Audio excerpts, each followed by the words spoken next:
Hello, good day to everyone out there. This is Matlock Talk. Jake and Dave, Jake and me, talking about some stuff that we've learned along the way, things that pertain to uh, life and godliness. There we go.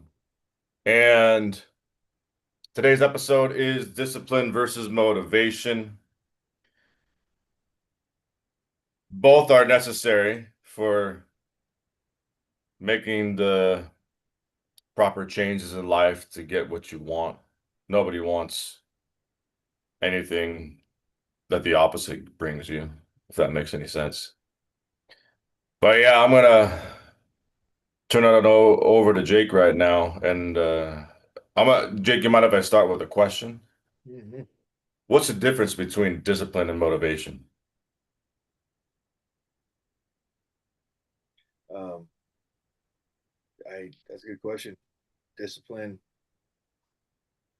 motivation is something where you're excited for, and discipline um, is needed, but you're not excited for. I guess that's my best. That's a really good definition. That's that's perfect. So Go ahead, say it again. that's the best thing I can think of. Like discipline is they're both kind of needed and necessary. Um, Best way I can put it is, you know, um, best example I think of is when you were younger or even now, um, when you're tired and you don't want to do something, and you tell yourself you got chores to do, and your parent would say, hey, you gotta go do your chores, and you're like, oh man, I'm too tired to do my chores. But then your parent says, well, you want to go to the park and play, and all of a sudden you're not tired anymore. um, you never were tired to begin with. So um, but you were motivated to go play. So discipline, um, I'm getting confusing myself now. So but anyways, discipline uh, takes, um, you don't want to do it, but you need to do it. And motivation is something that you're wanting to go do. I'll stick with that. It's simple. So you need both. Yeah, yeah, yeah. Oh yeah. You need both, right? Like discipline without motivation is almost non-existent. It's kind of like, what's the point of discipline if there is no motivation behind it? It's like discipline requires energy. The interesting part about motivation is the energy. What its source is simply desire, whatever you want to do. Some type of drive, some type of want or need. And the only way to achieve something truly is to have the discipline to get there, but you want to be able to see the end game. You know what I learned recently is the word confidence. And the reason why I'm thinking about that is because what I think of with motivation is like faith. Because motivation is a fictional thing starting off with. Because if you want the park, as your example was, if you want the park is technically a hypothetical thing. Like you don't have it yet. It's still fictional. It's something that you want, but you don't have it right now. You can't hold it in your hands. You can't truly experience it. So therefore, to your psyche or your awareness at the time, it's simply fictional, and you have to have faith in it in order to have the energy to even want it. If you don't believe it's going to happen, why would you? If your mom says, well, if you want to go to the park, you got to get your chores done. If you have no faith that the park day is going to happen, say like the time is 7 p.m. and the sun sets at 7:15, it's like fall or something like that. And you know beyond a shadow of a doubt that there's going to be no park today, your motivation is going to be much smaller. That's not going to be a good carrot to put in front of the rabbit, so to speak.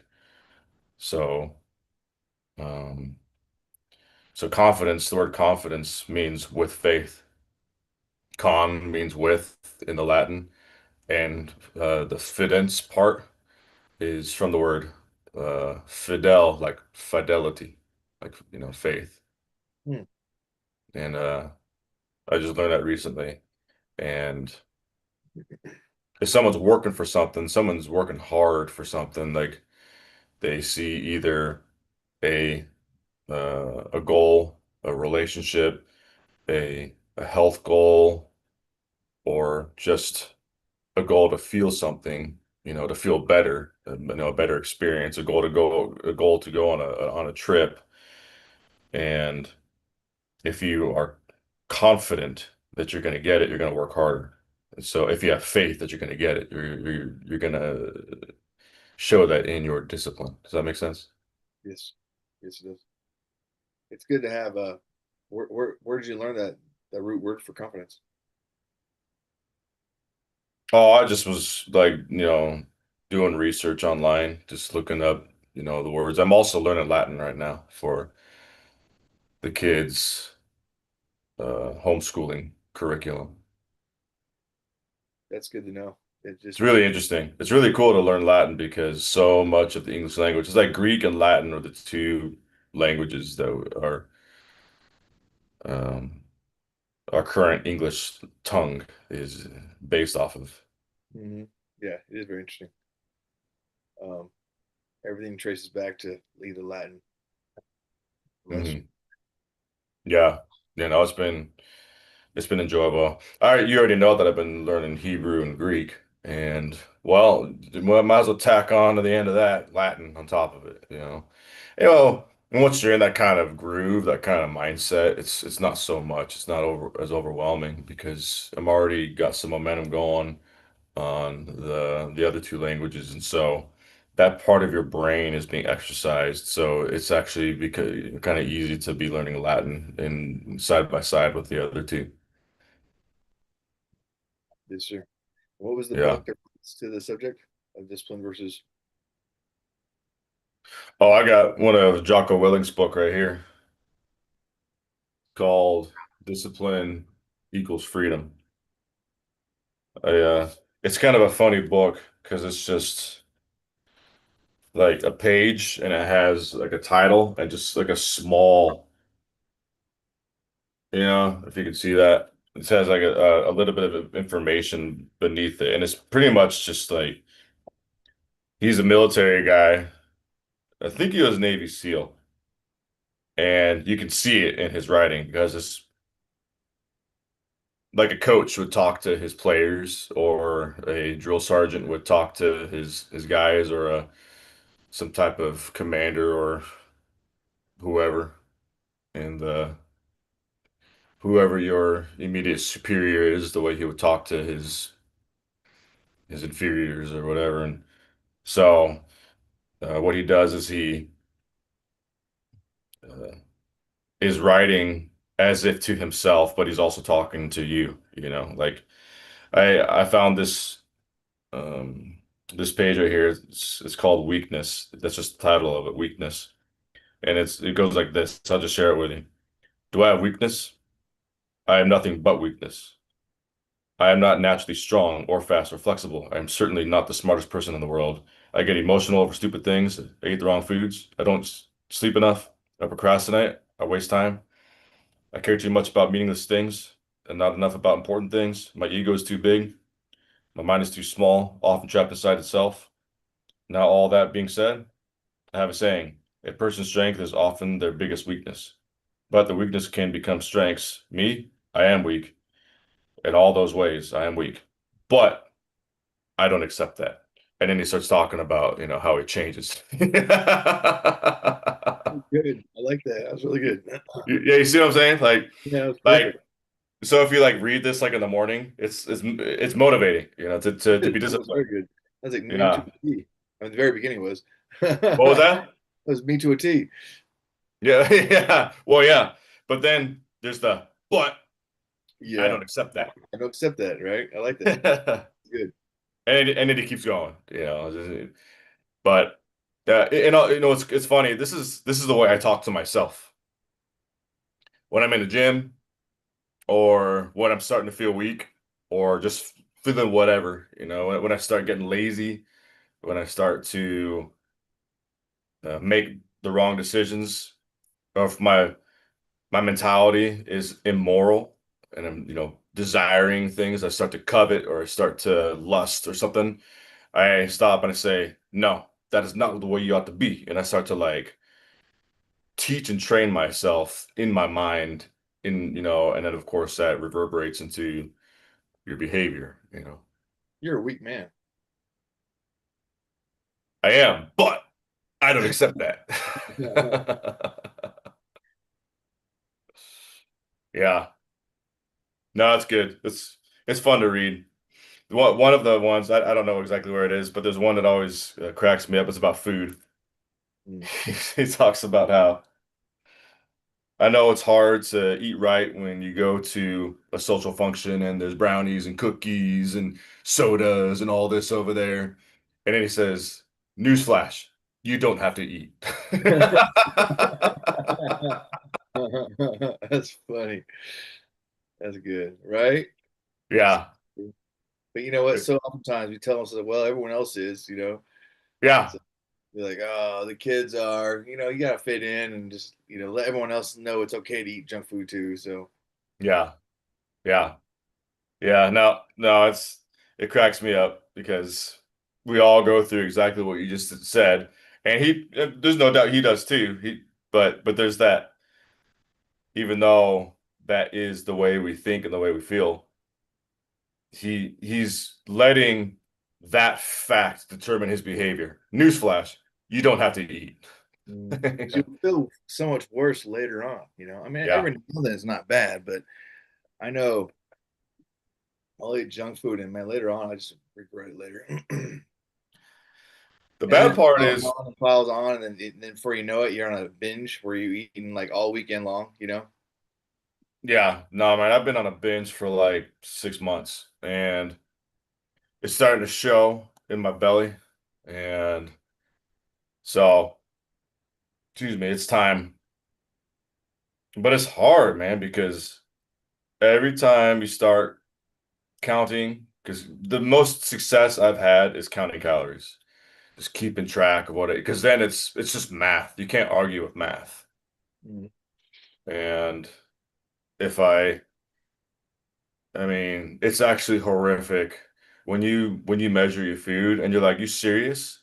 That that little tiny bowl is that many calories? Then you realize how much you eat when you're not counting. It's it's like, dude, I must eat 5,000 or more calories per day, because I'll eat a lot of food, man. Like it's crazy. Um, and then of course in my mind I'm like, well, I'm gonna burn it off in the gym, dude, so it's okay.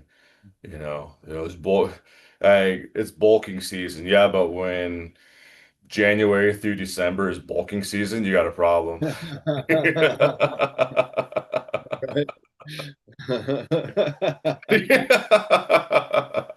Yeah, dirty bulk too. That was good. It's always dirty bulking season. Yeah, that was big years ago, like 30 years ago. That was funny.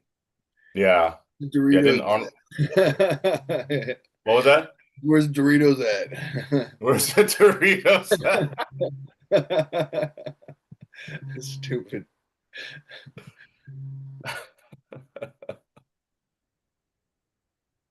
Well, that's the Yeah. opposite of discipline. Yeah, yeah, no, it is. Yeah. But yeah, it's the mind games. And that's why, well, another thing is discipline. I mean, I think you can exercise discipline like a muscle or like your brain.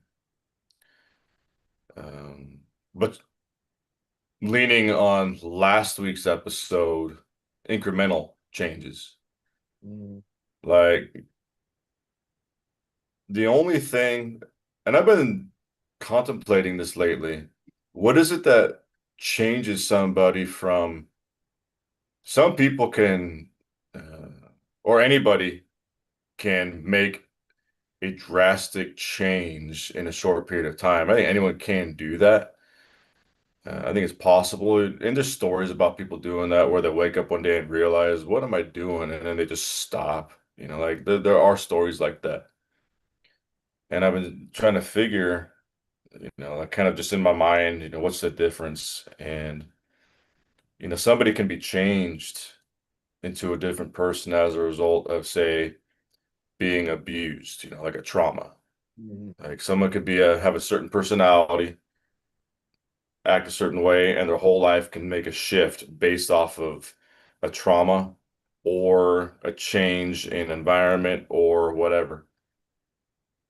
But the thing is that's like a trauma, it's like um it's something that we remember. Like we remember emotional stuff. Like, whenever we think back to uh, our memories, most of our memories are emotional memories. Very few of them are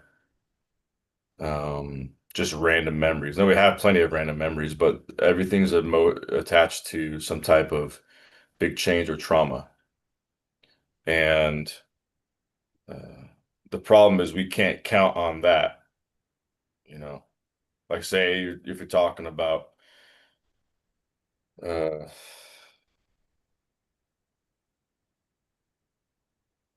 well, if someone's being lazy as a habit on the job, well, getting fired can turn them into a hardworking person overnight. Does that make sense?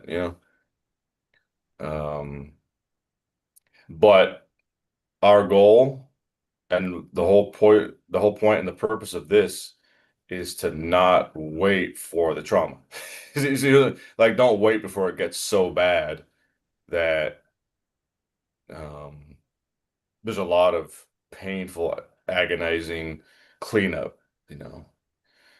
Well, God will do that to us sometimes. God will, drag us through the coals to teach us something. But mm. our goal and what we want is to find this balance of discipline, incremental discipline, like start small and then increasing your mind in the realm of motivation and your desire to want the right thing. And Yes. So you're saying so like a lot. I think or I know where you're getting at. So some people, for example, well, there's a proverb of the day. It was pretty harsh. If you're given an appetite, put a knife to your throat. That's some. yeah. That's a pretty harsh Yeah. way of putting it, That's right? a that one's that's a good one. Go ahead. Is that a harsh way of putting it or not, right? So Mhm. Solomon pretty rude, right? So hopefully you don't have to get to that point where you got to put a knife to your throat, right? Yeah. But or you don't have to get to that GLP shot. Hopefully you have the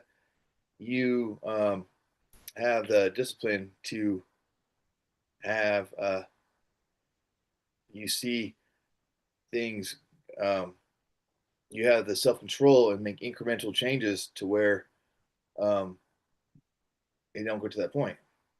I was pretty harsh with that proverb, but my point being is um, everyone has a different rock bottom. Is that what you're getting at? Yeah.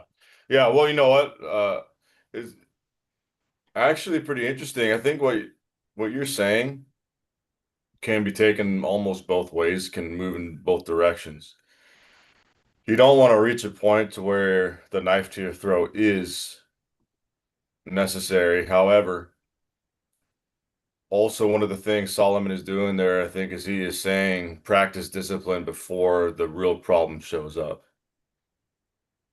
Because that's what he starts to talk about afterward. And he says that if you're in the place where he talks about it, like, from a royalty perspective, if you're with an ambassador or another king and you're a man given appetite, remember that that king doesn't care about you. He's going to use your appetite against you, more or less.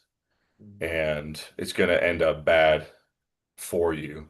You know, you're going to be swayed and you'll lose your kingdom and your people will die and maybe even your family's going to die because that's the kind of stuff that was at stake. That's at stake with diplomacy. And so it's better to put your own knife to your own throat than to have someone else put a knife to your throat kind of thing, you know. So, yeah, it's better not to even get to that point. However, it's the knife to the throat is a metaphor for what we're talking about, finding the discipline because you have to discipline yourself. If not, life will discipline you, and life is gonna beat you down harder than you can beat yourself. Word. Yeah.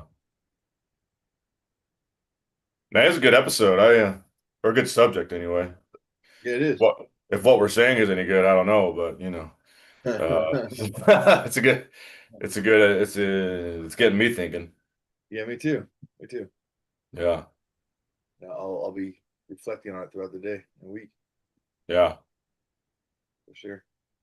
So yeah, there you go. Discipline and motivation, and the difference is the fact that you can't accomplish with one of them missing. You got to have both of them, and I think there's a balance. I think there has to be a balance there.